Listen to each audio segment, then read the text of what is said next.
Iran Israel के बीच जंग की वजह से तनाव लगातार बढ़ता जा रहा है। युद्ध की वजह से खाड़ी देशों से भारतीयों की वापसी होने लगी है। खाड़ी देशों से अब तक करीब 10,000 भारतीय अलग अलग देशों से वापस लौट चुके हैं। इसमें ईरान से करीब 3,000 भारतीयों को विशेष विमान से भारत लाया गया है। इसके साथ साथ कुवैत से करीब 2,500 भारतीय वापस लौटे हैं।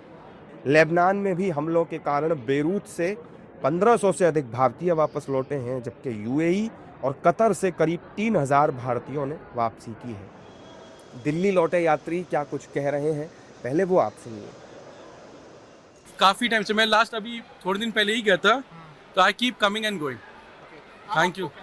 I feel very good with very blessed. सरकार की तरफ से तो अभी ऐसे नहीं है, हम बिकॉज हम वहाँ के रेजिडेंट भी हैं, तो उसी वजह से हमें रूट पता था, तो हम उस रूट से आ गए। स्थिति तो ऐसे नॉर्मल है, लाइफ नॉर्मली चल रहा है, आदमी रोड पे घूम ही रहे हैं, सब कुछ यही हो रहा है। बस एक दो दिन जैसे धमाकों की आवाज़ आई थी, बस उतना है। घबराहट तो नहीं हुई, क्योंकि ऐसे गवर्नमेंट का वो आ रहे थे, इंटरसेप्ट कर रहे हैं ये सब करके, तो उतना वो नहीं था कि बस धमाकों की आवाज़ आई तो बच्चे डर रहे थे, तो इसीलिए सोचे कि इन लोगों को ड्रॉप कर देते।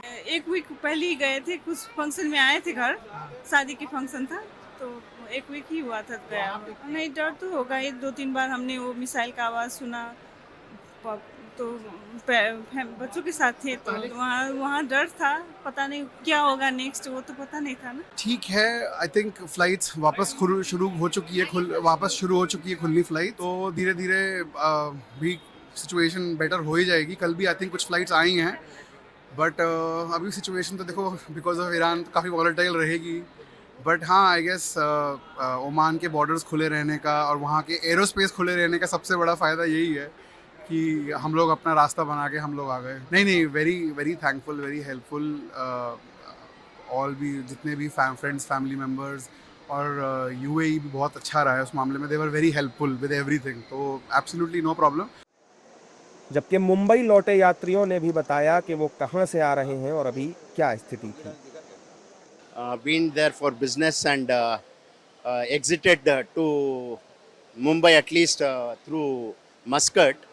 So having said that, Muscat is the only way out as of now. So it will take a real good 12 hours for you to exit Muscat.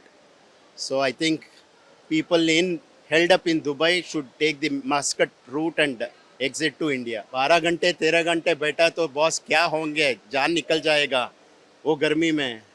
तो I think the Indian government also has to talk and put the immigration in place in Muscat because they are very, very slow. I am coming via Muscat and things are normal there, very peaceful. Yeah, it's very disturbing because the war may escalate any time and probably Iran has attacked 11 countries. How they react, God knows. Yeah. Thanks to my son, he was able to book my ticket and no issues. I would like to thank Air India and my entire leadership team who tried to get us here. वहाँ पे हमारा पूरा company का group था, 580 लोग थे हम। आ रहे सब आ रहे हैं, सारे फ्लाइट में है अभी। सी वहाँ पे सब एयर स्पेस वगैरह तो बंद है, but then we manage to came here. So हमको फ्लाइट जो भी flights we got some flights here and then we could come here. PM Modi भी लगातार भारतीयों को लेकर चिंता जता रहे हैं। प्रधानमंत्री ने ओमान के सुल्तान हैथम बिन तारिक से फोन पर बातचीत की। इसके अलावा कुवैत के युवराज शेख से भी उन्होंने बातचीत की है। इस दौरान पीएम मोदी ने इन देशों में हुए हमलों को लेकर चिंता जताई और वहां रहने वाले भारतीय समुदाय की सुरक्षा को लेकर भी चर्चा की।